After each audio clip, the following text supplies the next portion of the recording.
আজ আমি দাঁড়িয়ে আছি অশান্ত উত্তাল মেঘনার ঠিক তীরে।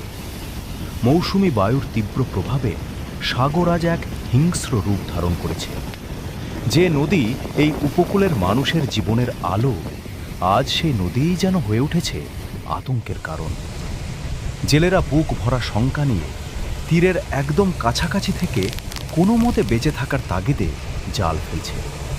তাদের চোখে আজ শুধুই এক অজানা ভয়।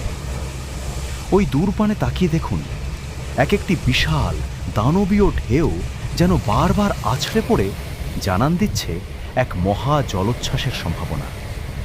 রাতের অন্ধকার নামার সাথে সাথেই হয়তো এই রাক্ষসে জোয়ারের জল প্লাবিত করে দেবে নদী পাড়ের মাইলের পর মাইল বিস্তীর্ণ এলাকা।